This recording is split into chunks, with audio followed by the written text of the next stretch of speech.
What up, Ready Q? What up, Stamp?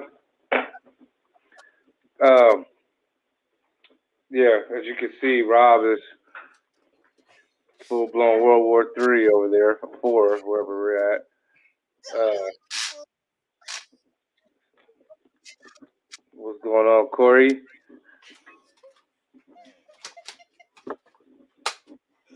Who else we got up in here?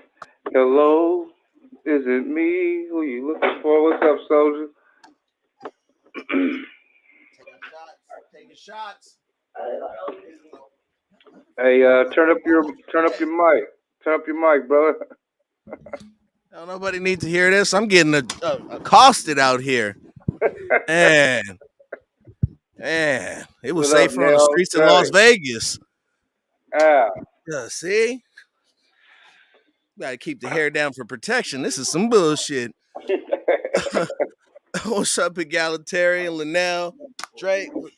Oh, E on here? Single shooter. Jesus. Oh, yeah, E. What up, E? What up, no, brother. Watch. This is live. You are all witnesses to domestic violence. I need help. Someone, please. I will put up. I'll put up a GoFundMe for my shelter for battered men later on. Damn. I'm here to tell you. Yo. By the way. Huh? I plead the fifth, Step. I plead the fifth. Pimp in distress. Man, I'm down. Gee. See? So we're gonna hang out with y'all, kill a little time. Jones is on the way. Maybe, hopefully. Watch. Slowly watch. Did we have fun at the draft? I mean, is the Pope Catholic? You know what I'm saying? Hey, somebody give me the ether beat. That's all I can say. Somebody give me the ether beat. Because it was so much. I'm gonna pump it. Don't you worry. It was so much that I could say that there's a whole lot more to it that we didn't even really get to. And we got to a lot. You know what I mean? So right there, it was just event. I mean, you could split us. You can make twins out of both of us, and we probably couldn't cover all the ground that was out there. The schedule, the media schedule. Man, I was hoping to get into this later, but maybe since Jones wasn't there. Oh, here we go. So the media. What up, Wine? What to do, Becky's? I got the good hair. We got the short braided Becky. We got the long hair Becky, and I be the bald headed bitch. What to do, everybody? Raider Nation, how you guys doing? I don't know what Robinson's doing. He's shaking his head. Caveman's Valentine. First off, man, I really didn't get a chance to talk to you. How was your experience at the draft, man? It's a good thing you asked that because I was getting into that. So perfect timing. Like I was telling the audience earlier, it was so much. Like we got to see so much and do so much, and there was yet still so much to do. Oh, that boy. Oh, it's jammed. See, that's what you get for messing with them. You need to get that. Oh, that thing man. 34. That thing got 40 rounds. Hey, look, it's Gridhead version of Short Night. That's Benny Siegel. Benny Siegel out here shooting everybody. Anyway, I'll try to get through it during this. Hey, Dre asked him, did you hit the strip club? Sorry. I plead the fifth. You know what? No.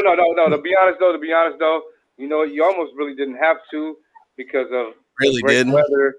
There was it encouraged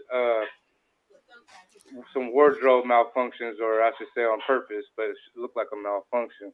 I'll say that, so I got to see a little something.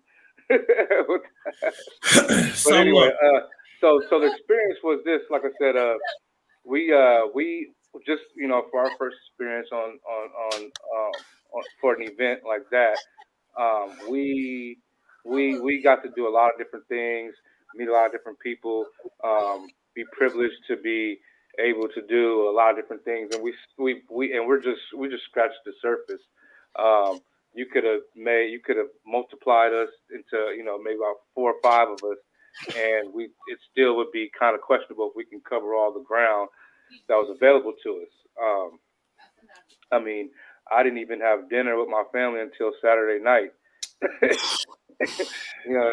So that right there, was a big deal. I'm not going to talk about everything because I want to leave some meat on the bone for Phil, for Rob, but for me, man,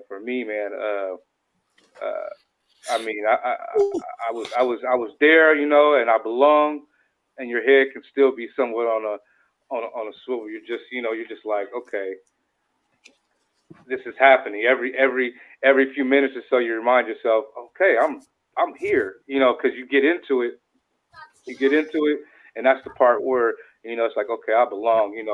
We're having these conversations, we're having this dialogue, we're what I'm saying, looking at how things are shaping out. So I never felt overwhelmed, But then again, like every few minutes, I really would look up and just look around, and be like, oh yeah. Here at the NFL draft, you know what I mean?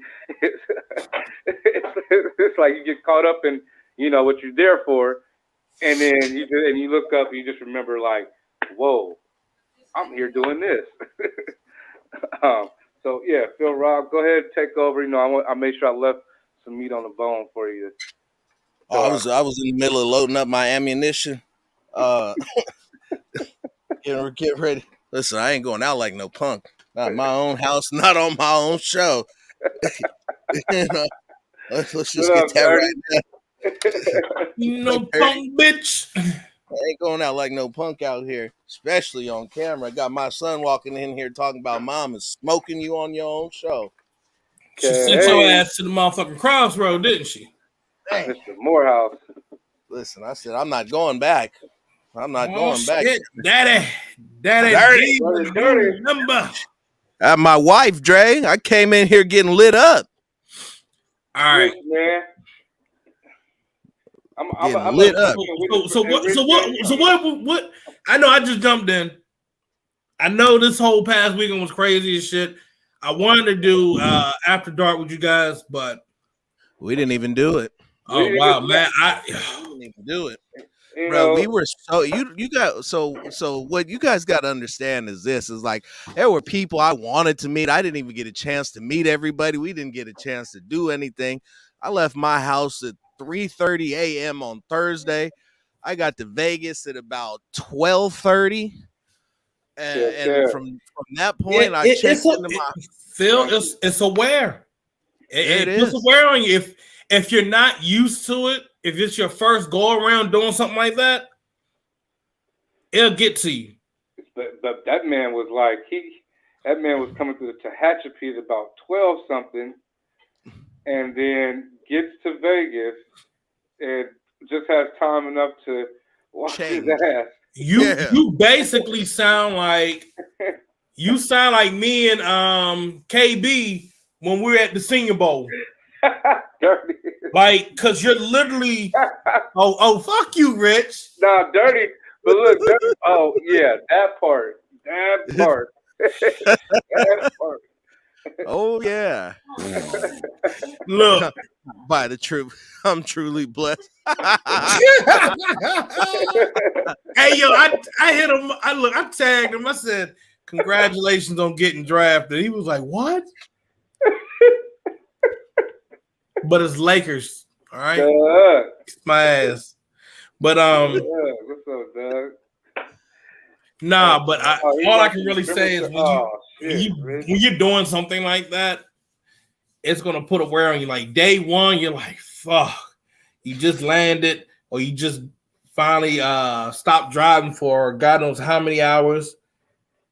And then the first thing you gotta do, you getting set up, and then you gotta go right into ground zero.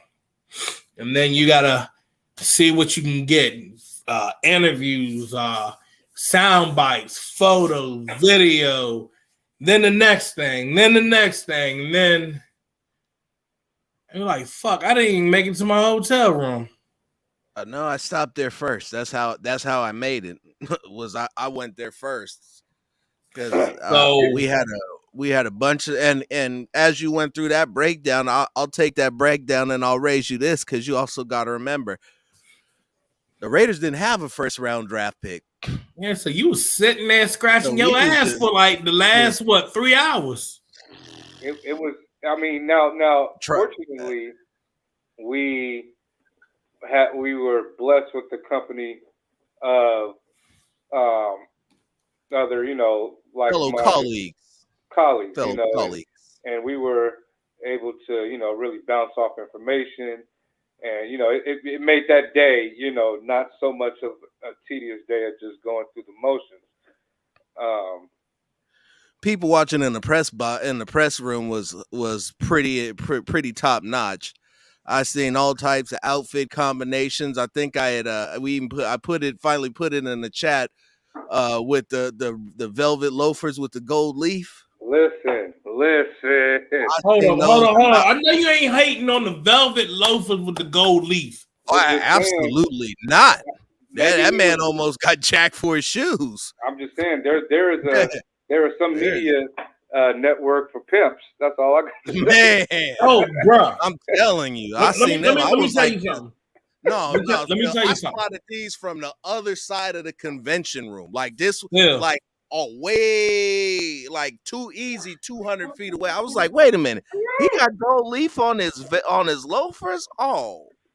Let me tell you guys something. I'm going to tell you guys this because now you finally experienced it. When it's something that eventful like NFL draft, NBA draft, White House, you got to come out and get fucking Gucci. I got a blue suit. Nice, smooth silk. Goes with the damn loafers that I have. $290 loafers. Let me see those loafers. Let me see them. Look, go get them. You at home? No, you don't take them out of the case. I want to see them. I'll show you later. With $290 loafers. Let me see them.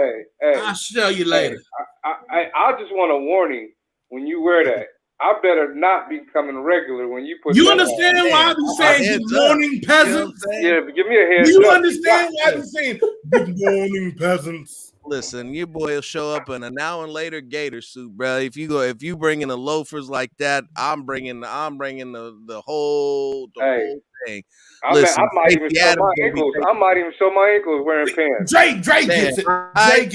Dre gets it. He gets it. He understands the assignment. I would say that the rest of you are regular, not me. You overlook, bro. I ain't gonna lie, bro. He ain't got him. Y'all. Oh man, come on, Kay. Bitch, please. Well, I ain't even ate my That's why you talking about Kay. you gonna take it off the air. He ain't got him. Bitch, please. Cause I ain't trying to have somebody run up my house and try to steal my shit. Don't have him. Hey, Pixar didn't happen. Hey, what happened on Friday? Didn't happen. What I tell you? I got a picture of them shoes. I got a picture of them shoes. Where's yours? What did I tell you? What happened on Friday? What I tell you happened on Friday? That you ain't got. Somebody almost got shot. Still don't have them loafers. Somebody almost got shot. Hey, but did they get the loafers? No. Then I had the suit from the cleaners. Oh, you ordered them Crocs dirty? I had the suit from the cleaners, bro. I might have to break down. Hey, how much you playing? Hey, right? What I tell you about them joints? I was like, bruh. I've been against it, but it seemed like, I don't want all my friends to have it. I ain't got it. Bitch, run up to my daggone truck. I'm like, who the fuck is up in my truck? Hey, now, you know what else I saw? You know what else we saw out there? People that I'll put it this way, people that you think are a particular proportion, size, and, things like that. Boy, it's so different in person. People are. Oh, yeah. How you think they really tall, but they about like only 3 feet tall? Yeah. Nah. Oh, so y'all met the midget with the makeup. No, not him. Mm-mm. No, so not only was he not near the draft, he was up there on top of the Cosmo, looking down at Vegas. He was up there by himself. Cause they would have thought he was a child. You remember the fairy odd parents with the reporter with the big ass little short ass reporter and shit they had on there? That's him. I was a little bit before, a little bit after my time there, Phil, but it's all good. Fam, it don't matter, bro. When I show you the photo, bro, you be like, damn, that is him. Oh, man. You shook some soft ass hands this weekend? My favorite. Like a lady. Your hands was so smooth. All right, look. My favorite appearance, though. My favorite, or well, I don't want to call it total interaction. I won't, but my favorite was Michael Irvin. That was my favorite. Oh yeah. That Michael Irvin is my favorite. I can. If anybody wanted a verification that he is a real one, put a stamp on him right now. Was he sweating a lot? Stamp on him, huh? Was he sweating a lot? I just, he was on the move, man. He was on the move. He was doing him in the middle of his moves. I saw the behavior of somebody that. Hey, hold up, nah, man. I'm on dirty over here saying he was shaking some people's hands and they were soft like ladies. Thank you, Kay, man. Right on, bro. Right on, bro. I'm gonna keep going. I'm gonna, keep this momentum and build. Right on, brother. Now I happen to like Jordan Davis's draft fit. Said he looked like a giant Valentine's Day gift with a red ribbon. Shit, I wish that he was that somebody had given him to my football team, and I would have been ecstatic. Well, I'll put it like this: at least he didn't go to the Chargers. At least he didn't go to the Steelers. Right. No, that's real. But I mean, we've been rambling about this other stuff. Let's talk about this draft. Yeah, we had to wait a whole entire day. We get to Friday. We get an offensive lineman. Dylan Parham. Now everybody's running around saying, "Oh yeah, well, we heard that he needs to play center." No.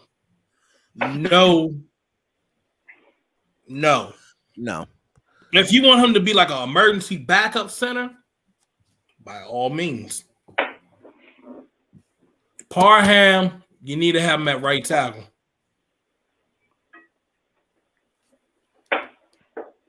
At right tackle? I tell you, Parham, I've seen him pull. I even saw a little bit of his stuff at the Senior Bowl up close. Yeah, he did play center at the Senior Bowl, but the one thing that was getting me,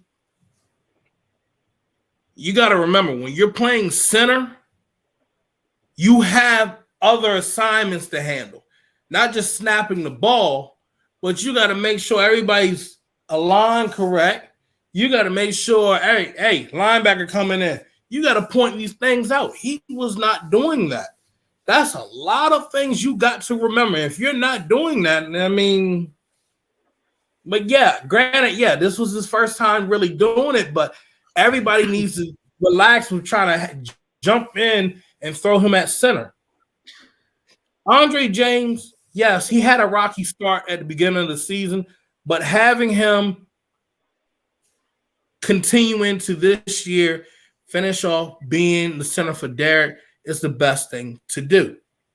You don't want another list of excuses for your quarterback saying, well, I'm working with a rookie center and, this is kind of rough. I don't know if we can do this.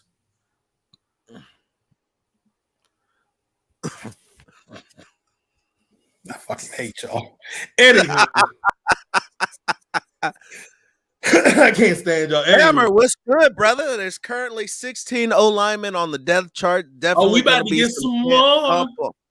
Oh, yes. That's what I wanted to get into, that part, as you were. Hey, look. we're gonna run a play. We're gonna have old linemen lined up as wide receivers. Old linemen lined up at fullback. We're gonna run a massive formation. Only two skill positions you're gonna have is the quarterback and a running back. And the running, yeah. We're gonna call it. We're gonna run Behemoth. We're gonna call it Behemoth Right 28 lead. We're gonna put the fattest lineman right in front of the running back, and look, just follow behind them. Hey, we got to give a shout out to my man Ham. He didn't catch a pass, but boy, he laid somebody out coming across the middle in a two-hand touch football game. I gotta give a shout out to him because it's a man after my own heart taking a cheap shot when nobody else will. Oh, y'all playing foosball? No, he was out the YouTube content game. I live streamed the second half of it. I ain't see your old ass out there. You sure did. Old ass, your bad feet and all that shit. You know your ass like, oh, my hip, my ass, my knees. And I'm not hurting. I'm not hurting now. And I bet everybody who played, how many pulled hamstrings we got in here? I seen Dirty. You know, he limped onto the screen. hey, that come from all your motherfuckers having alcohol in your system out in Vegas. Hey, man, and Pharaoh came through with the pick with that go gadget arm, and he used up every last bit of his about 13-inch vertical to get up there and get it. He said like 50. I'm all right. I'm all right. Ah! It was good though. He hit that Derek Carr pass against the Jets. All of a sudden, Dirty 50. I'm all right. You know what I'm saying? I might have pulled the hamstring, but I'm all right. He did the pump. I just want them to love Dirty like they love Pac. You know? I'm trying to have white grow on me a little bit. Oh, what? Oh, that must have been before I got there. Dirty, you got some explaining to do. You put the football on the ground? Shots. We got smoke. Damn. We got smoke. But yeah, Snap. He's got to kind of grow on me just because I see similarities with him and Jacobs. You know, kind of like I didn't really see an extra gear when he got to the second level. I mean, he's strong though. Don't get me wrong. So who's Samir? He's going to be dragging some people. He's definitely going to be dragging some people around. If his body holds up better than Jacobs, then at worst, we'd have the best version of Jacobs, that we've seen, if his body holds up. So speaking of Jacobs, and I put it like this: the best way he's gonna end up coming back next year, he's got to at least play 15 games. And not 15 games only getting you about 1,000 exact. Yeah. I need at least see about 1,200 yards from you. Yeah. 12. He's and not about coming back. About 9 touchdowns? He's not coming back. I'll tell you this, he will put up a good amount of touchdowns for you, but the thing of it is, them yards. I need yards and touchdowns. I need consistency. Yards, touchdowns, and asking price with his Pro Bowl appearance. He's going to command at least, at minimum, $6 to $7 million a year, which they're just not going to pay him. You know what? No. You know what? They need to just go on and scratch all Pro Bowl off every player's contract because that shit is half-ass. It is full of shit. Two-hand touch, you got all this goddamn. Well, I bet he got the game, but the accolade is what he's being rewarded for. The game, that's the game. You can the game is. You can use that for diarrhea. Ooh, somebody shooting.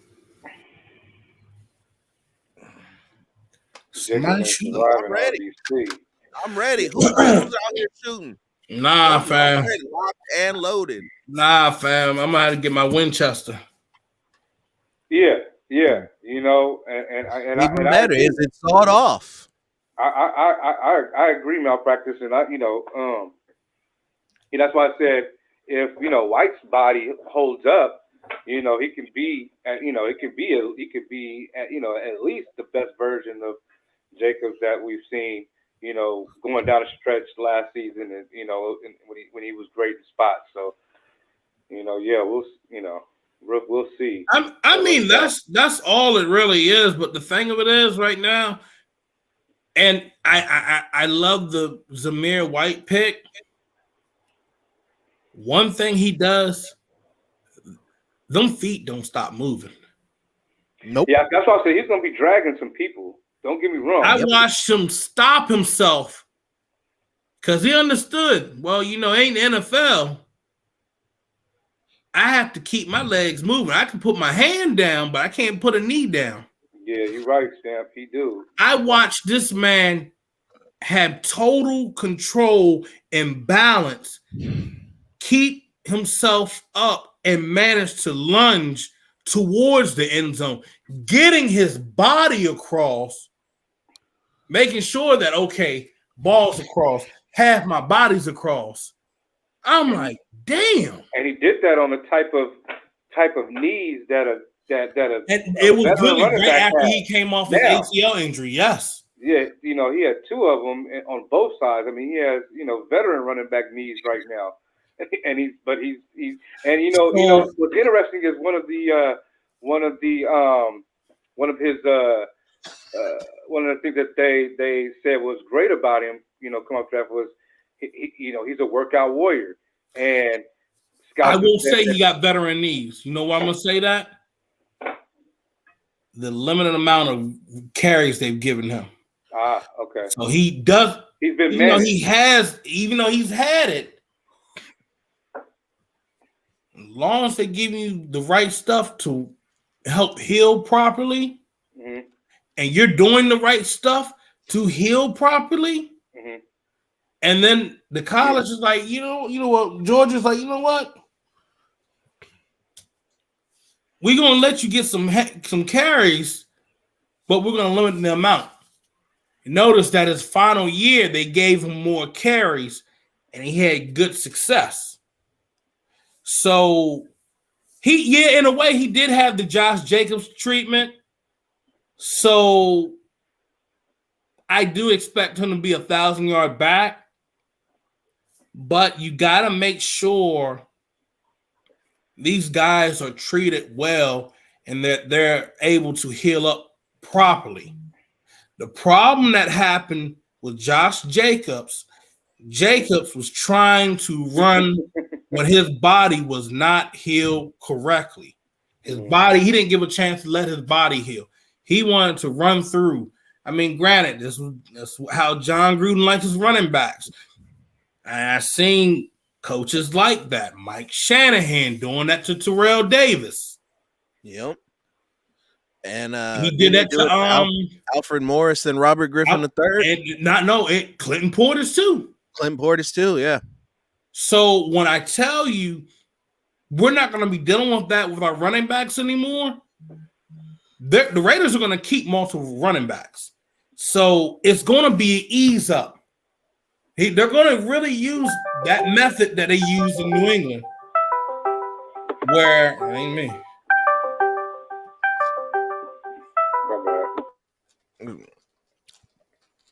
They're not going to use the same methods like we've used, but they're going to use some of the methods they were using back in New England, where they'll be able to say, all right, we can run with Jacobs. We can run with Zamir.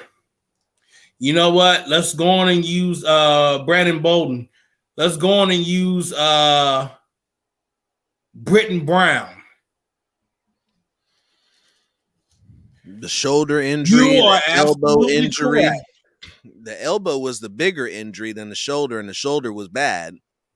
Yeah. You're absolutely correct. If I'll be real. But, and this is why I do appreciate that Mike Mayock did step in on this because he said, I'm not letting him play. John Gruden was pissed. Mike Mayock made sure that man was good for another year. Well, I will give Mike Mayock his props right there. But when you look at everything else that the Raiders got, when you go and look at Neil Farrell, who, in my opinion, I'm like, damn, that's a steal. When I got a chance to talk to Coach O about Neil, oh shit, bro, man. He was like, man, let me tell you about that. Let me tell you about Neil, man. You know, went on and told me about how great of a player he is, the energy he carries, how he's able to come off the line either from the outside or he's coming from the inside. It shows. Spoke nothing but facts. And it showed during the Senior Bowl practice. It's one of the plays where, I'm going to be real. Malik Willis should have been crushed.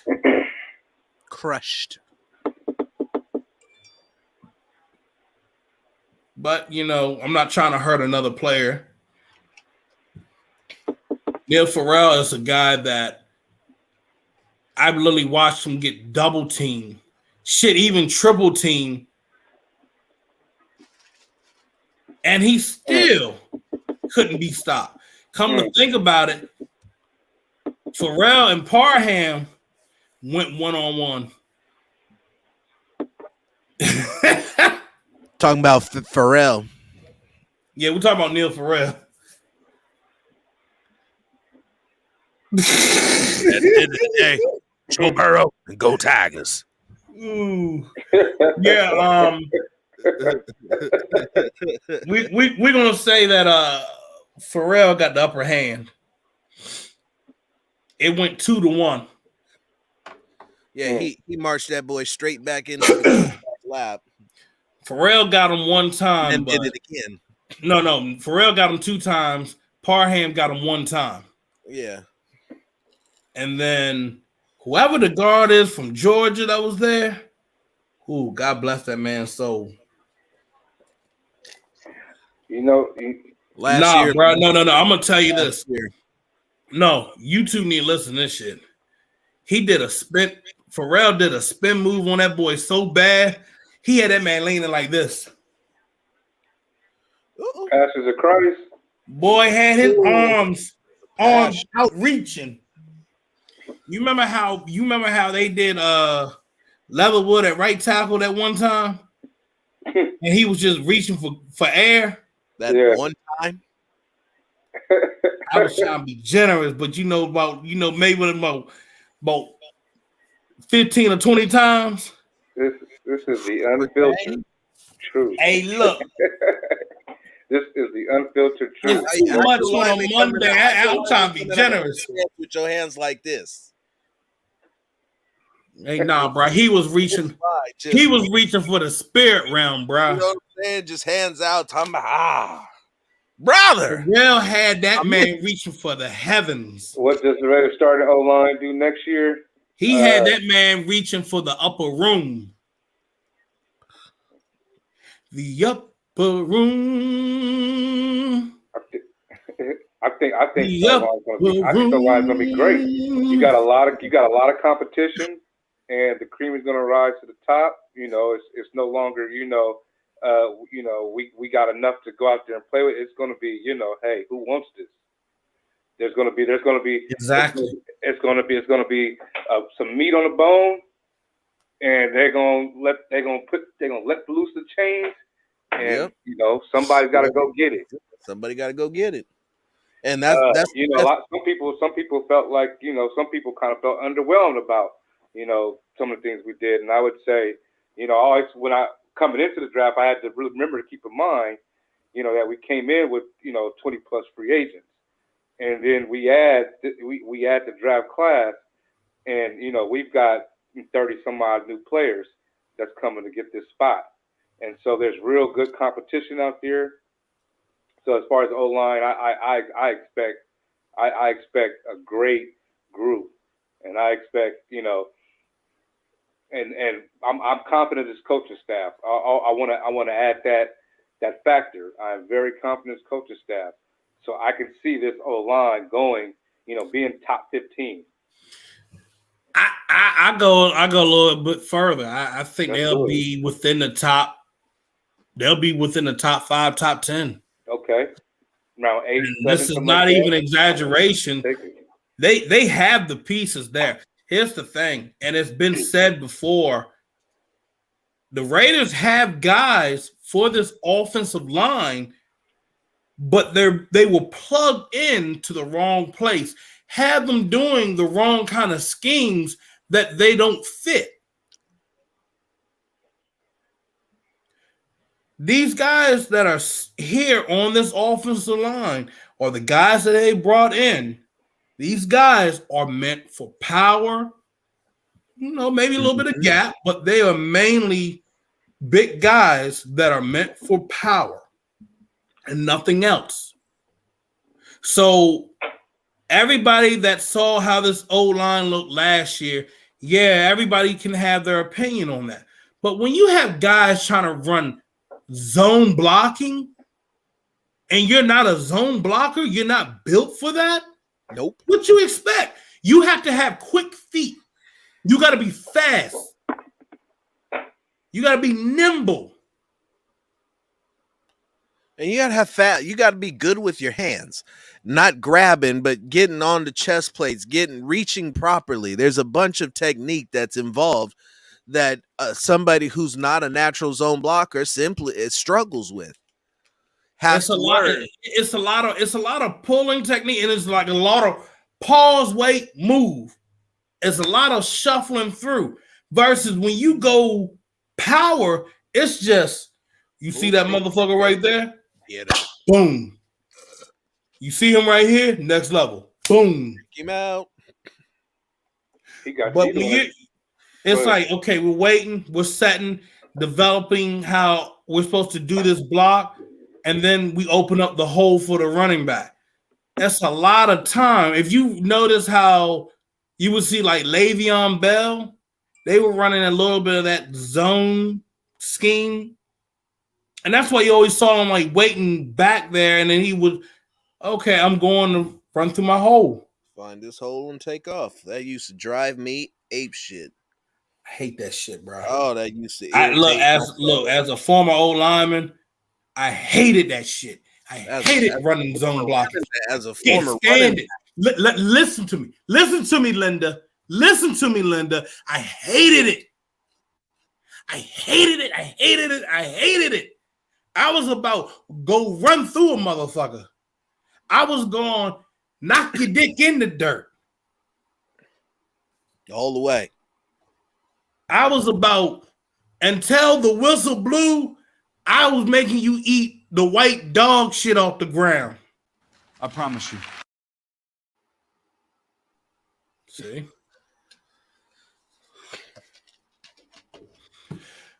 But I'm glad they're going back to just, that power scheme. Like, we'll probably run some off tackle, we'll run some dives, things that you can have success. What? Hold on, what? Hold on, what? So, whoa. I don't know about that one, Chief. Whoa. But you come back with that type of heat, bro, you're gonna get hit with that 5-minute block, player. Penalty box. We don't go that around. We don't do that around here. Yeah, that's where we not gonna go today. That's where we. You was in Vegas. Let that stay in Vegas. Now I'm gonna say this. Hey, listen, I'll be bringing that shit with you. You go ahead and leave it there. Okay. But I'm gonna say this. I don't know who is coming up with putting Alex Leatherwood one more time. 70, 50 cents back. You put me in that box. Don't do it, Phil. Please don't do it. Put it on my tab. I need y'all to stop saying Alex Leatherwood going to right tackle. Damn, why they do my man like that, bro? You ain't got to call this man Barney while he. Y'all kiss my black ass. You know that? Tell you, clearly it's your. I wear a purple suit and two-step my foot up y'all's asses. And instead of pinky, we call him purple.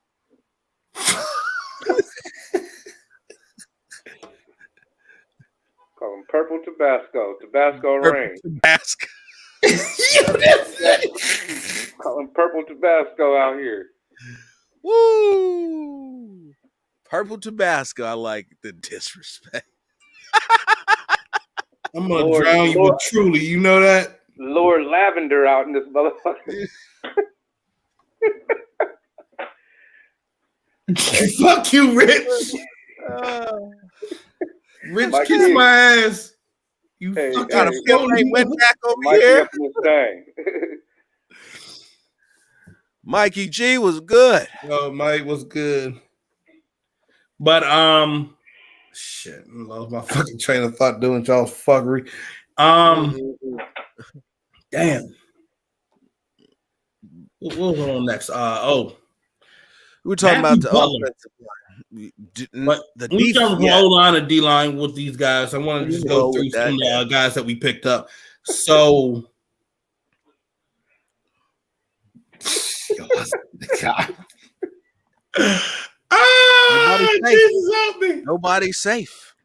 I know, right? We trying to have a serious show, and the comment section is in here murdering the host. Type of stuff is that, man? This is very, very similar to Saturday. Hey, keep on. I'm gonna make y'all eat Harry's food. Ooh. Gosh, hey, try me. I have y'all in a room eating Harry's food. I know you ain't talking about that pulled pork. Cause you could choke a horse with that. Nah, bro, that's literally murder. I'm gonna leave y'all in a room with Harry's food. Oh man, hey, try me.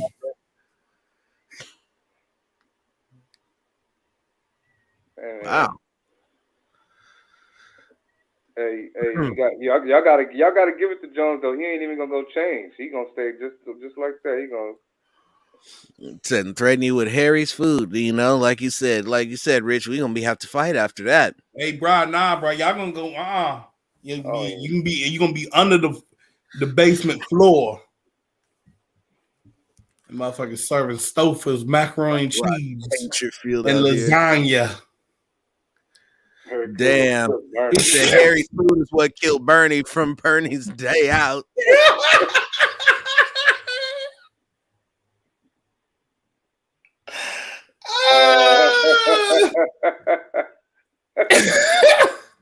Anyway.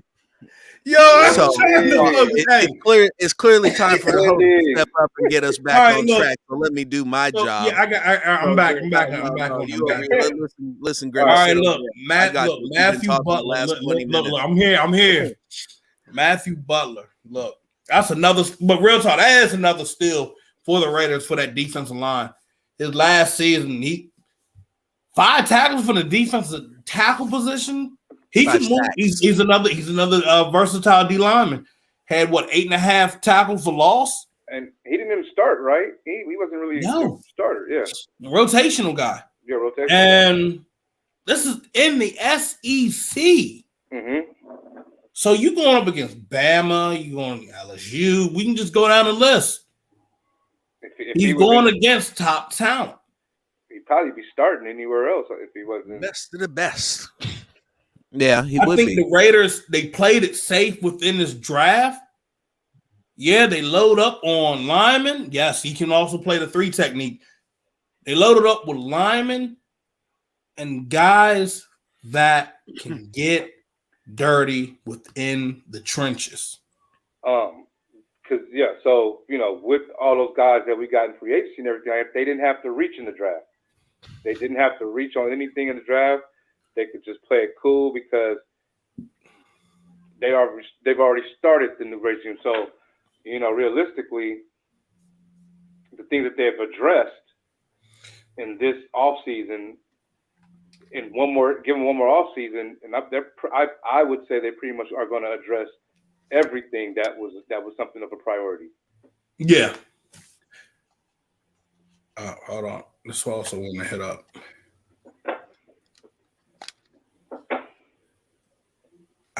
And you really look at this D line. Our average height is average height is about 6'4". Yes. And what 6'4", and then you look at the DM position, and about it's about what 6'4" as well. 6'4", everybody averages about that. Yeah, 6'5" and 6'4". You got a big active defensive line. You got guys that can move. You got guys that can push the pocket.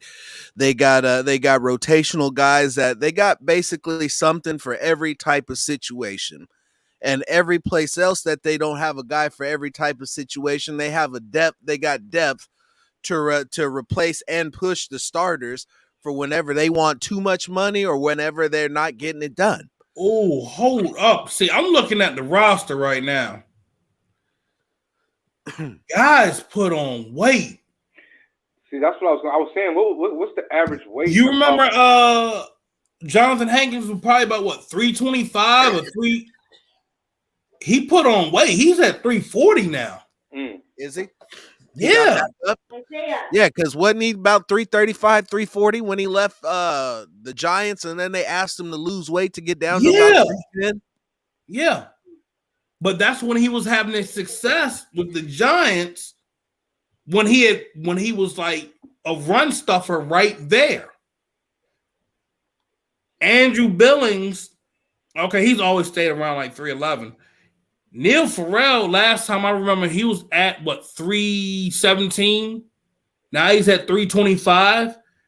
Malcolm Kuntz, he was at what 240 when we first got him. Now he's at 250 now. That's it. That's all you need him at, because you got to understand, at his position, he's going to be kicking out at linebacker too. You don't want him getting that heavy, especially on the outside.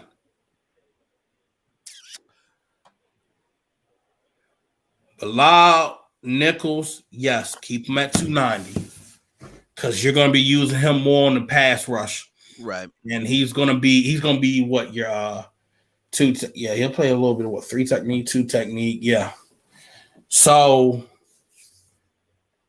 I think everybody on this D line. I mean, we got a plethora of defensive linemen, and we'll do it this year. I'll be focusing on it this time. Yeah. They kept Lester Cotton Sr. In between about 250 to 260 is for a defensive end at 6'2", 6'3", especially the way that he plays. I want him to have just a little bit. He's an edge rusher. Right. A little bit more stones in his pocket. Yeah, I will be probably maybe about another 5 to 10, and his long arm technique will be devastating. The thing with Max is the more he tries to put on weight, it looks like the more he ends up losing. Like he just gets leaner and leaner instead of bigger and bigger. But he's out there doing this thing, making it happen. So I hope that with Max, what he's been working on is once again the hand fight, maybe taking some MMA classes and learning to keep people's hands off of him. With the speed that he operates with, that's his primary issue, is that once people get their hands on him, he just can't get them off of him. Hey, Furrow, I think he's an option, which that's what this coaching staff likes. They like versatile players, which, and it's been showing this whole off season that. So, if I've seen him on the outside, wouldn't surprise me a bit. At times. So I remember somebody was like, well, why aren't we really going after a lot of linebackers? And I'm like, well, to start with, Jayon Brown, he'll be back, he'll be healthy. You have Divine Diablo, you got Michael Kaiser, and Denzel Perryman. Kyle Fackrell. Yeah. Yeah, you're set. You're set inside. Set at linebacker, set at corner. You got to keep a defensive lineman. The second safety position is one that you need to keep an eye on because you're still looking for somebody to step up and claim that spot. All in all, I'm curious to see now that it's officially May 2nd, almost the end of May 2nd. We've got another month until that Littleton and Nassib money comes off the books, and then they get another $20 million to work with. So the question is, what are they going to do with it? Hey, and Carr's extension, I thought that freed up some money, correct? No. Or didn't? No. So hear me out on this. And I know everybody was talking about the safety position. As you already know, Trayvon Moore, he's healthy. He's going to be your starting safety. Yep. You brought back Roderick Teamer, Dallin Levitt. You still got Tyree Gillespie. You brought in Deron Harmon. I'm going to be real here. Abram, he's got to fight off a lot of guys. A lot.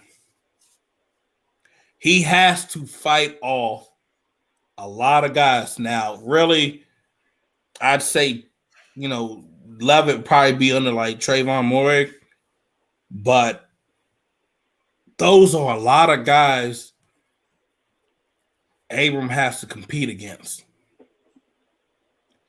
And I'm not full of shit. I'm not bullshit. I ain't got time to bullshit. And his work is cut out. Because Roderick Teamer can hit as hard as Abram. And stay healthy. And he's faster. And stays healthy. And that needs to become that needs to become casual information more often. Right here. Casual information. Right here. Hey. Everybody is underestimating. Everybody's really looking down on that Harmon pickup. And Harmon did good with the way things were going shitty in Atlanta. You, Sir KO Raider, are a smart man. And I'm sorry, I didn't mean to cut you off. But when you can stand out on your defense that's looking like a hot mess, that should tell you something. Yes, I know he's been in the league for about 10 years, but Harmon's pretty fucking good. Getting up there in age, but he's definitely better than probably. He's my age, damn it. What you trying to say? And what you trying to say? Football years. What you trying to say? What you trying to say? What you trying to say? Football years like dog years. Yeah. It's all on how well you took care of your body. I think it's Mao Paulo. But even Chihuahua lived to be 15 years old, and that's a good career. Right? But hey, right? I put it like this. They let him play.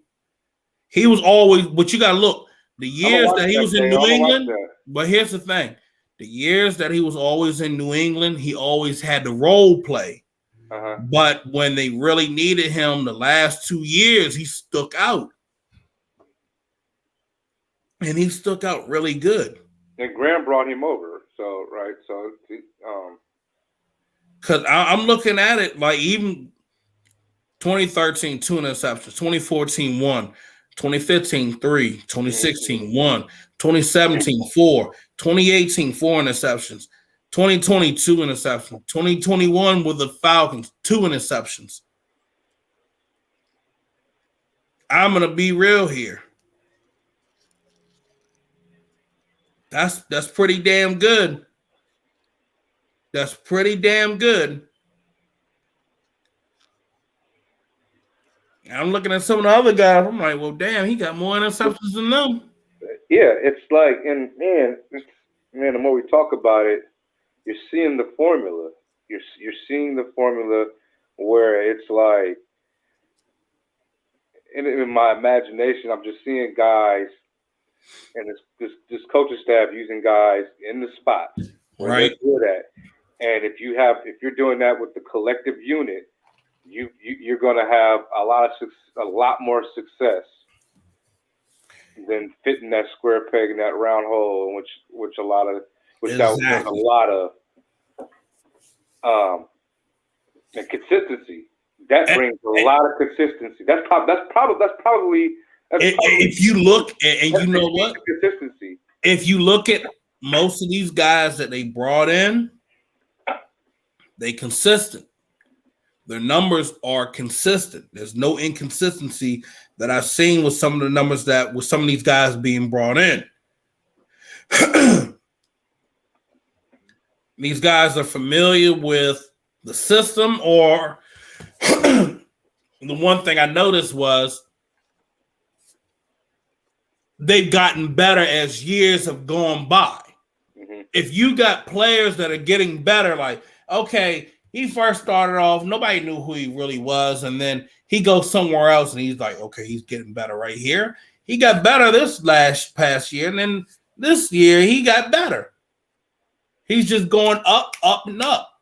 And if you can just trickle up the entire time in your career, that's what teams are looking for. Whether it's little or massive, if you're doing it, I want you. Because maybe I might be the coach that can get you from showing me little, but, production. I mean, you got little production, but it's still positive. Yeah. Maybe we can enlarge that. Or it's a lot of production in a small scope. But exactly. You take all this great production, this small great production from player to player to player to player to player to player to player to player, and you put that in one game. You should have a lot more positive than negative, and game by game by game, you should have a lot more consistency. So. And overall, if you look at the 20-some free agents we did bring in, even though some of these guys are, maybe a few of them are camp bodies. I already know my few who are, but overall, who looks to be playing a impact, or even as a role player, it's still positive. Thank you, SJ Ryder. Right on, brother. Thank you, bro. Joku, what's up, brother? So now we get to the other, because really, like I say, we look at the numbers with Pharrell. Pharrell is basically the guy that's going to say, hey, hit the showers, Cleveland Farrell. Because Pharrell at 325 can move on the outside and inside. Basically what you had, Cleveland Farrell doing. But is better at it or more stout? Whoa. Bye-bye. Writing's on the wall. No fifth-year option for you. No money. No suit for you. Yeah, you should probably just open up barbecue restaurants. Wow. Damn. And sell chicken or what? Man, I don't know about Saki Mama, but you better do that's what we at. So the backs that they drafted can't hold a candle to Jacob. Zamir White Zamir White is a better runner with the football in his hands. Now, when it comes to blocking and pass catching, no, he's not as good as Jacobs. Well, that's the thing. See, Jacobs isn't as good I mean, Jacobs, they about the same. But it's just Zamir's faster and younger and and will be a lot cheaper. A lot cheaper. Especially you got him fourth round? Yeah, you talking about 6 million to 4.5 million. Now you're going down to 500,000, maybe $1 million. It's like, damn, I just saved a bunch of money with switching to Zamir. Well, we could really sit down and go through the tape and have an argument about this, because I watched Josh Jacobs and his better vision. No, he does not. No, he does not. No, he does not.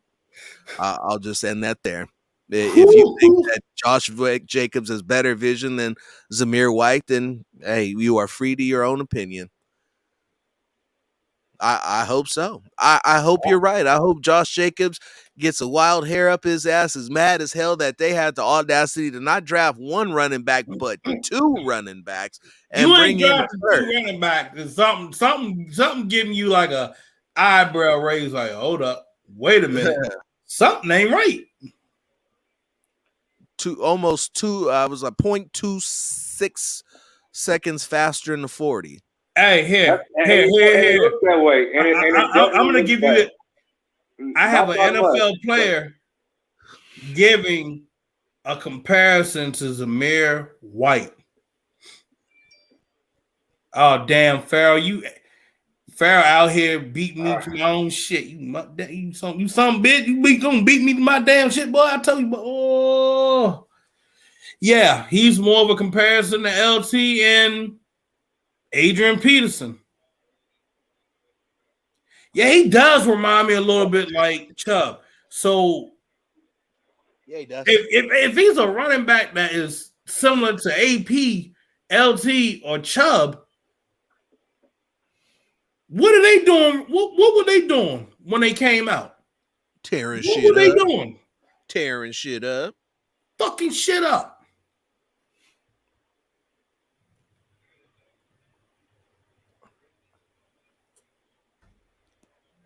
So, hey, and man, somebody brought up on Twitter. They didn't understand, why it was criticism of Jacobs. And again, like I've said it numerous times in this show, like he can get to that second level, but there's not another gear. And no. and it was kind of like that used to annoy me. That it's like, God, that could have been a big run or a score. That could have been a bigger run or a score. Should have been a score. Even let's say NFL prospect, NFL.com will eventually be a starter.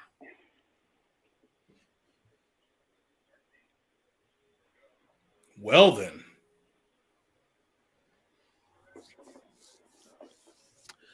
Absolutely, he is. I look at him and I look at what this regime likes to do. They brought in their fullback. They want to get the offensive line to just come downhill and soften up the defense, take all the sting out of them, and then run and then have their routatitions that we call wide receivers out there slicing everybody up, making the correct reads, hitting their option routes, running, getting to their proper spots, and this particular group of wide receivers has Devontae Adams, Hunter Renfrow, Demarcus Robinson, who just all types of guys who can run routes. That's what they do best. Yes, thank you, brother.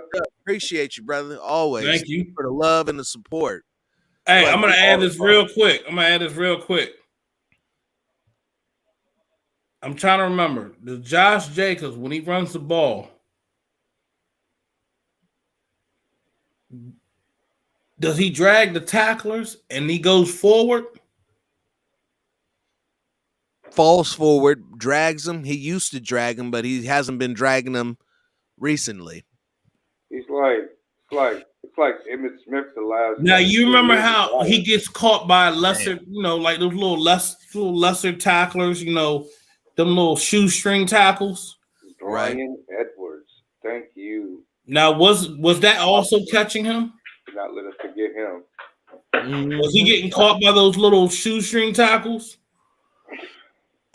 We could beat around the bush like that and talk in. No. I'm asking you the question. Yes or no? Yes, he was.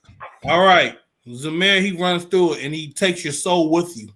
It's like, hey, what Marshawn said, run through a motherfucker's face. You just got to run through a motherfucker's face over and over and over and over and over and over and over and over and over. And over and you over. Are right. Now, on this point, I will 100%, 150% agree with you. The last month of the season, I want to say probably the last 3 games especially, was Jacobs out there doing his thing, getting loose with it, running all over the place. Going left. But the problem is that he's going to disappear for 4 games a season at minimum. He's going to be hurt, whether it be the shoulder, whether it be the ankle, whether it be the knee, the elbow, knees, toes, all of it. And rather than missing games, he goes on this pitch count where it's like he really doesn't establish a rhythm, so it doesn't really even help your run game most of the time. So in other words, what we getting at is diminishing return. You see him get like a big gain, and then all of a sudden he's got to go out of the game knowing that, damn, I could actually use you on this play right here in the goal line, and we get stopped for about a 1 yard loss, or we did some wild ass bootleg. But all these are fine. He had it long ago. Excited when he gets a 17-yard run. It's like, woo! Like that. Right. I mean, you're laughing, but that was the point I was gonna make before Phil had to make his point over mine. When was the last time you saw Josh Jacobs break a 30-yard run? He had one. He had one, and I want to say it was towards the end of the season, wasn't it? Look.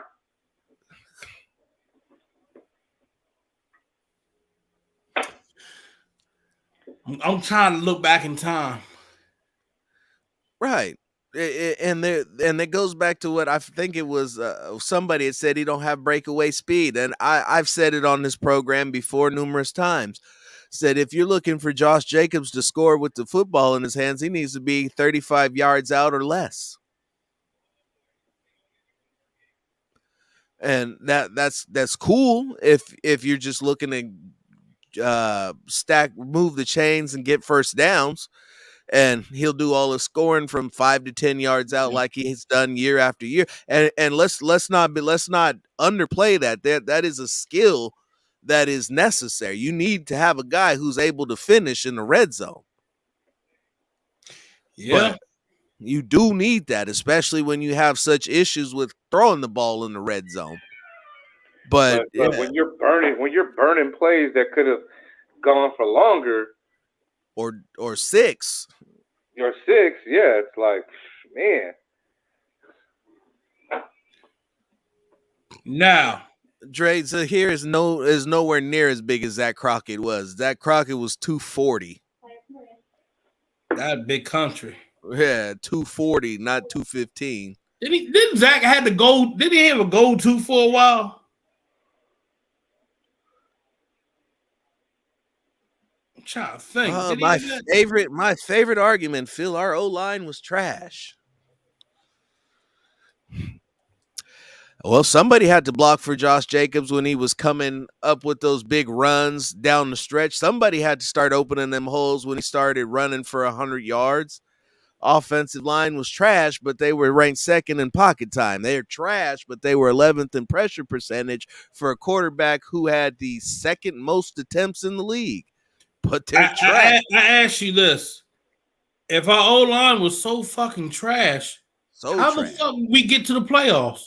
How did they get better once you switched the trash-ass run scheme? Like I said earlier, they are not zone blockers. All him. That's what any running back will tell you. I don't need a line. That argument's kind of like. Hey, hold on. They were just running around the lane, and he is this Josh? And all other types. Hey, fuck all this shit. Hold on.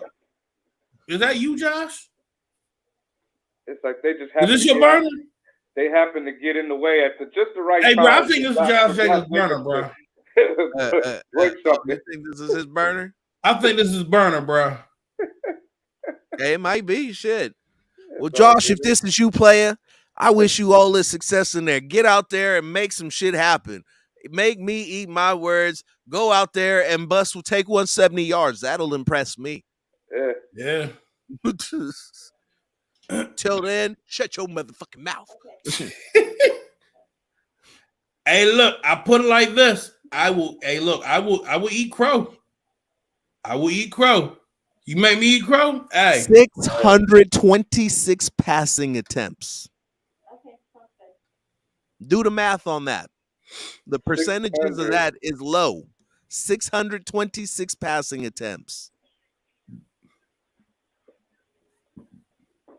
Hey, Rips, side note. But hey, I mean, if you want to call him trash, I mean, 2.5 seconds of pocket time, second most in the league. But hey, your quarterback is dropping back to throw 700 times, and you got close to giving up 50 sacks, so your line is trash. How they say line is trash? Let's see. Raiders. I'm glad that you asked. How long does he hold the ball? The second longest amount of time in the league. That's how long he's holding the ball. Oh, they want to know?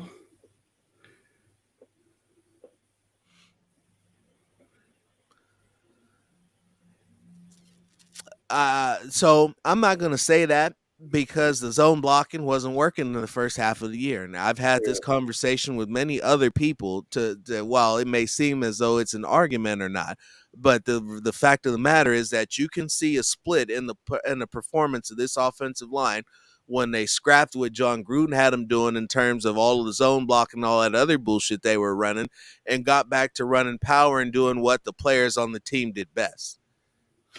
You don't have to take my word for it. It doesn't have to be an argument. Pro Football Reference can go back and look at it and watch the yards per carry pick up tremendously with multiple different running backs, not just Josh. All of the running backs got better. It's Joseph. It's not blaming the line for Josh Jacobs on where I think you're taking it. It's what Jacobs does when he gets to the second level. Which he has gotten there often, and we haven't gotten. I feel like there's more meat on. There's meat on the bone. Here we go. But there's more meat on the bone that Josh is leaving out there. I feel on a lot of runs, and yeah. That right there is kind of where I'm at with Josh Jacobs, where it's like I wish he could just be better and find another gear and turn those 8-yard runs into 12s, 14 because it's there. This front coaching staff and front office brought in have brought in at least 3 running backs this offseason. Now, I'm going to also add in because somebody said what 40 sacks. Now you got to count when they scramble out of bounds and you got no gain, or the slide behind the line of scrimmage where you could have just got rid of the ball. They're going to count that as a sack. So, I mean, he had about what? How many? He had about what? 3? He had about what? 8 that he ran out of bounds. That was considered a sack. So, in reality, the O-line really didn't give up 40 sacks. They just put it down and just chalk it as that. But his pocket time was what, 2.5? Yep, second most in the league. Now, where you would have been able to come out with a much better reasoning and point of contention would be penalties. Penalties is where this offensive line was absolute trash. That would have been where I came if you were going to pick a bone with the offensive line, because they killed drives. They killed drives with mental mistakes and holding. Absolutely took point. Not just killed drives, took points off the board. Yeah, with holding and mental mistakes. Joe, I would agree for a different reason. I just don't think that our offensive scheme was imaginative. It was very predictive. So, another player in the box, that's just pure, that's just common sense, just knowing what this team wants to do all the time. See, this is where Joseph, here, let me educate you, okay? Joseph, he's not a zone blocking center. When he ran power, he actually cleared the way for the running backs in the second half. Let me help educate you guys on blocking, okay? Huge fucking difference. His whole problem in the beginning, he wasn't getting the snaps done correctly. And granted, this is what got me. I blame the coaching staff on because we should have saw this shit going on during the preseason. Should have been fixed in training camp. We should have been seeing quarterback and center exchange, getting some snaps, getting some reps together in real time speed. No excuse for that. So I blame this coaching staff. I am disappointed in Tom Cable because that is O-line 101 right there. Entirely fixable. The next thing is this. When it comes down to looking at when you look at the second half performance from Andre James, the motherfucker cleared the way.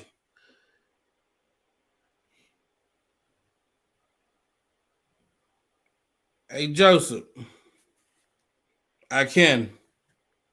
And if you're on the line against me one-on-one, I be your daddy. At the end of the day, when you switch a scheme around back and forth with players trying to figure out what the fuck is the correct thing for us to do, it's going to be hella difficult. It's going to be hella difficult, buddy. And if you like to have me do a demonstration for you, hit me up. I can set that up for you, buddy.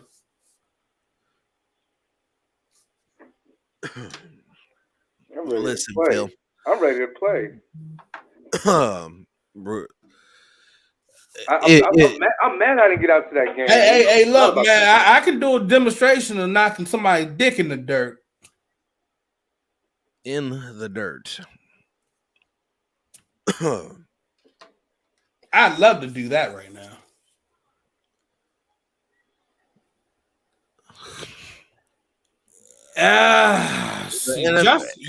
Justin Ross, man.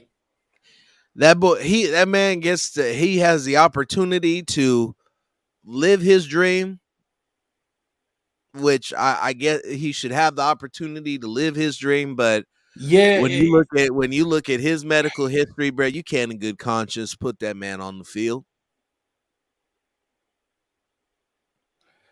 You can't. It sucks for that situation. It's like the character James Woods played in Any Given Sunday, the doctor. It sucks for Justin Ross. I hope things do try to work out for him, but that.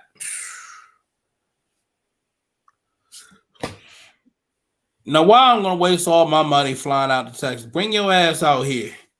So Ace, it's like this. That's it's like this. Ric Flair said it best. In order to be the man, you got to beat the man. Okay. Until they beat the Chiefs, they'll never be the man in this division. They've beaten the Chargers.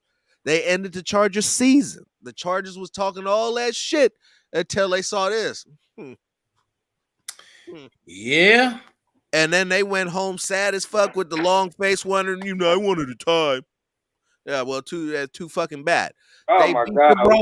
You know what, Raider? Oh man, it should have been whoever has a lot of folks down there in LA, Raider Nation. Y'all should have bought a bunch of Walmart ties and just threw them in the parking lot at what you call it. Here's your ties. Yeah, got them all for you. But it's just they got to beat the Chiefs. But the beauty of it is that they now have a coaching staff that's capable of doing it. Now, McDaniels and Spagnuolo have history, and they've gone back and forth before. Yeah, but you know what?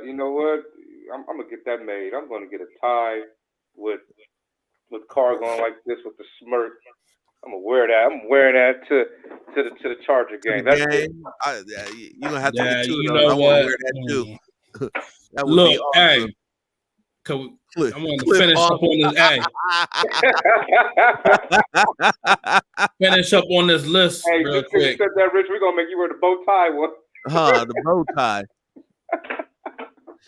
Finish the list. Come on, let's do this. All right, so you already know. All right, and then listen, Thayer. What's the last name? What Thayer? Munford, the left guard from Munford. Yeah. I like what I saw at his tape. Now, everybody looks at him as the guy who got absolutely pancaked and put flat on his back by Aiden Hutchinson, but the reality of that is that it was one play. Yeah. It was a bad play. It was an ugly play, one that we all remember, but it was still one play. The rest of his body of work and what he did with his pass protection, what he did in his run blocking. I looked at that guy. I was like, this guy is solid as hell. We got him in the 7th round. Let's go. And he's huge as well. And because he's big, because he's able to get out there and man up defenders, push them down the field, not let anybody past him, that's what we're looking for as a left guard, isn't it? If not anything in spots, you know what I mean? Like it's like we're just ready to plug in and play. And not only that, I believe he's 6'6", and if he's 6'6", Colt Miller is 6'8", 6'9". You got one huge left side of the offensive line, and the bigger your line gets, it don't matter how fast those defensive ends are across the line from you. If you running downhill, them boys don't match up. And they can match up for a while and they can show their strength, but by about quarter number 3, them boys is going to be tired, hands is on hips, and they get given up 5 yards of play. And then you got these massive running backs just coming. Massive running, and so it's they're building a team that I should figure out some kind of analogy to call it, but it makes your defense just put your hands on your hips. It just you don't want no more. It's just like, oh my God, they're gonna run it again and again and again and again. And then, like you said, next thing you know, Devontae, Winfro, Waller, Edwards, all these guys coming just slicing you. I mean, it's pretty. As you know, some people say we want about Carr, but I know one thing: he can't get surgical. He can't get surgical with the rock and move that ball. We just got to get 6. We just got to get 6 instead of 3. Spread out the defense, slice them up, and that's the beauty of what McDaniels runs. Is that after he gets done pounding the rock, running it straight up and running it straight at you, getting you all tired, all wore out, then he'll spread the field out, and then we'll go up tempo, and that's something that works in Carr's favor, is up tempo with the spread. And go ahead. I was that demoralizes you a whole different way, rather than you're trying to start fast and then you try to bleed the clock, and that and we've seen how that worked last year, where teams was coming back in the game, where we would start to creep up and get a comfortable lead, and then we would go in this Floyd Mayweather Philly shell offense and get through the night. And next thing you know, we got a ball game again. Whereas, like you said, we pound them and pound them and pound them, and you take their will away, and then you just start to just be really disrespectful with the aerial assault. No, I agree. So that was Munford, and our last pick, Britton Brown, another running back, another guy, another big grinder. What the fuck is this? Okay. No, I just see Phil doing some weirdo stuff backstage. I think he carrying towers and shit, but it's all good. But yeah, guy from UCLA. I mean, he's going to be another camp body. He's more of a lesser version of Zamir White. Mm-hmm. He can catch the ball a little bit better, but he's not as fast and definitely and doesn't have the lateral movement of anybody. But yes, KO, you've been talking about this. Bamidele Olasine, 6'8", 330. Oh, what's the Bamidele Olasine. 6'8", 330 puts him at Brandon Parker size. He's as big as Brandon Parker.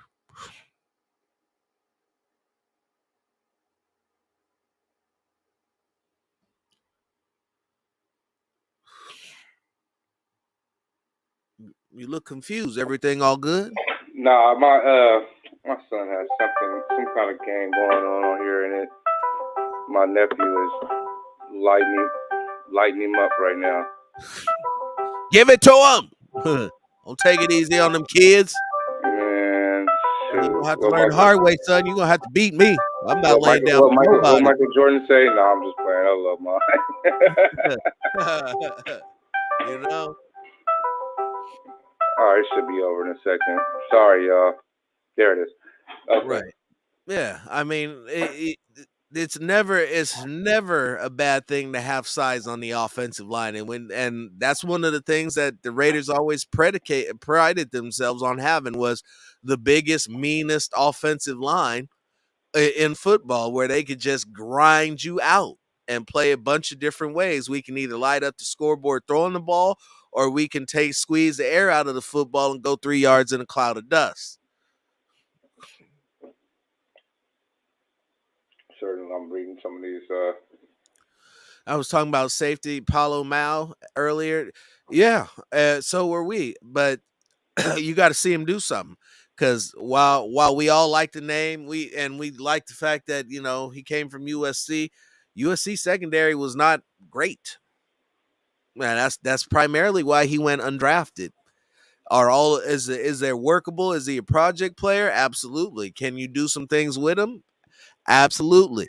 You look at some of the guys that the Patriots have had in the past, some of the guys that the Giants have had, and they made it work with guys nobody had ever heard of because they were coachable and did what was asked of them. They were able to do their job. That part I was going to Dave, good to see you, brother. Dave. Excellent work in the draft. You and this man behind me, Champ Kelly, the real MVP. You like these draft picks? You then thank Champ Kelly. Said you like these free agents? Thank Dave. You like these contracts? Thank Dave. You're gonna love them even. Oh man, you're gonna love. I think one more draft, one more off season, and yeah, we're off. We're really off to the races. Yeah, absolutely. And it's gonna be interesting. This year will be a good year to see what they have, what they need to add, who they get to keep. It's always one of the most interesting times of year when you see a regime change with a competent coaching staff, and you get a chance to see who is really good on the team. Now, luckily, this wasn't a bad team before they got here. This was a playoff team. Right. They've done a lot. They've added 30, almost 30, they had 26 free agents. They signed they drafted 6 guys. 6 guys, something like that. Yeah, so they've added about 32 guys to what's going to be a 53-man roster.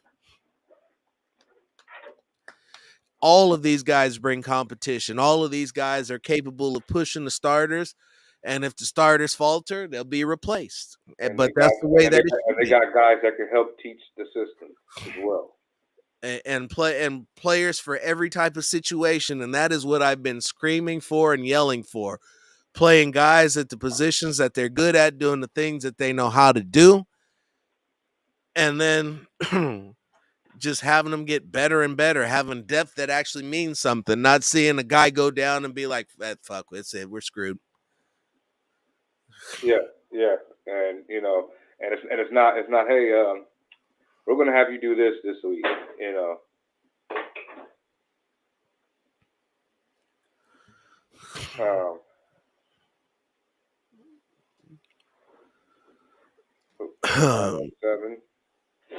Say here, Joe. I'm gonna give you your 5 seconds here because you went to the trouble of going to PFF to pull up their rankings. Their rankings are so the difference in their rankings is that it takes into consideration, like I said, that the beginning of the season was so trash, and that what they did at the end of the season wasn't enough to overcome the trash that was in the beginning. And yeah, that's the main thing, Joseph, was that there was a scheme change. And make no mistake, in no way, shape, or form am I telling you that Alex Leatherwood had a great year. Brandon Parker wasn't as trash as you think he is. Andre James started off horribly. And looking at him get put on his back on the goal line was something that had me ready to pull his ass off the field too. I'm not gonna sit here and lie to you. I'm not gonna sit here and try to fight nobody over this offensive line. But what it was is that they evolved. They got better.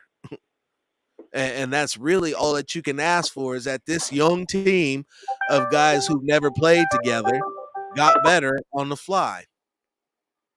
But we're about an hour and a half in. I want to thank everybody for coming in, joining us. My man Hammer for coming in, gracing us with his presence. Dre, Al, KO, even Joseph. I like a little bit of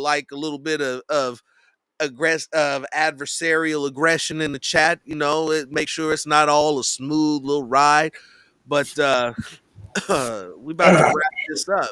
You got anything, Phil? Before definitely come back, Joseph. We love this team. That's all. Yeah. All I can really say is Trey Turner. Trey Turner that we picked up as wide receiver, caught him at the Senior Bowl. Kid could be a gem. He could be a gem for us. He's willing to do anything to get on this team. The one thing I did catch that he can do, run block. That's something that your coaches want to see, that your wide receiver is capable of running. Dre said, run that name back again. Trey Turner from Virginia Tech. Okay, there you go. He heard it. I didn't. He said, "Who's he?" So I thought he didn't catch it. Yes, sir. Well, we'll see. He's a 6-foot receiver running a 4.51. Yep. I'm trying to figure out what's going on here. But anything else, Jones? No, that's about it. All right. So, will everybody thank you. If you're a first-time member, please give us a like. Please, if you think about subscribing, not gonna put no pressure on you. Come back, watch it again. We do this kind of thing regularly. We'll probably be back on maybe Wednesday. Yeah, hopefully Wednesday. Yeah. I think I basically I was settling in with a new job, you guys. So things should be able to. Ooh. You just reminded me to check that out. Things should be able to settle in a little bit smoother then. And if we're not on Wednesday or Thursday, we will definitely be on Saturday night for Unfiltered After Dark. Definitely. Join the membership, love the show, channel, like, subscribe, all that stuff. And we out.